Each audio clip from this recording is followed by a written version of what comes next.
நல்ல ஒரு பாதுகாப்பு ஏற்பாடு இருக்கு. இதனால வந்து பாத்தீங்கன்னா நிறைய விதமா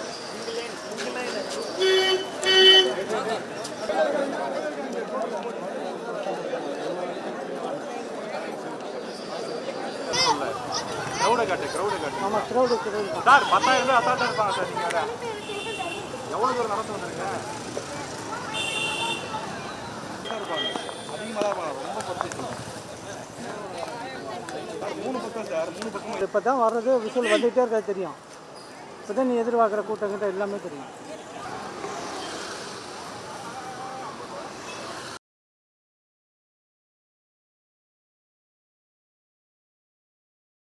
ஹலோ 10,000 பேருக்கு மட்டும்தான் பாஸ் கொடுக்கப்பட்டது. ஆனால் இதுவரை உள்ளே 10,000 பேர் அனுமதிக்கப்பட்டது. ஆனால் பாஸ் இல்லாத நபர்களும் தொடர்ந்து காவல்துறையுடன் வாக்குவாதத்தில் ஈடுபட்டனர். தொடர்ந்து பொதுச் செயலாளர் புஷி ஆனந்த் தற்போது பாஸ் இல்லாத நபர்களையும் உள்ளே அனுமதிக்கிறார்கள். இதன் காரணமாக தற்போது மைதானத்திற்குடனாவது கூட்டணி அமைத்து இங்கே போட்டியிடப் போகிறார்களா அல்லது தனியாக போட்டியிடப் போகிறார்களா என்பதை பற்றி அறிவிக்கவில்லை. ஆனால் தமிழ்நாட்டில் எப்படி, அதாவது இரும்பு பேரிகார்டுகள் கொண்டு அடைக்கப்பட்டிருந்தது. ஆனால் தற்போது கூட்டம் அதிகமாக இருக்கக்கூடிய காரணத்தினாலே அந்த பேரிகார்டுகள் எல்லாம் தூர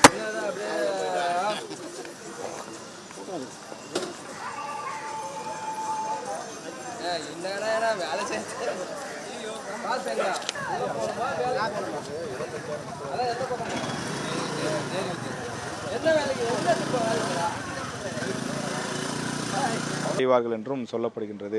காரணம், தங்களுடைய செல்வாக்கை இங்கு நிரூபிக்கக்கூடிய பட்சத்திலே அடுத்த 5 ஆண்டு நடைபெறக்கூடிய இடத்திற்கு வந்த வண்ணமாக இருக்கிறார்கள். இது பொதுக்கூட்டம் என்று சொல்ல முடியாது, மாநாடு என்றுதான் சொல்ல முடியும். அந்த அளவிற்கு பெருந்திர சூழ்நிலையிலே தான் தற்போது விஜய் புதுச்சேரியிலே முதல் முறையாக மக்கள் சந்திப்பை நடத்த திட்டமிட்டார். அதிக அளவிலே கூட்டம் வருவார்கள் என்றாலும் கூட அவ்வளவு பேரையும் வரவழைத்து அவர்கள் வேலைக்கு சென்றவர்கள், கல்லூரிகளுக்கு சென்றவர்கள் என பலரும் இந்த மைதானத்தை நோக்கி வருவதை பார்க்க முடிகின்றது. தற்போது வரக்கூடியவர்கள் பலரும் குடும்பம்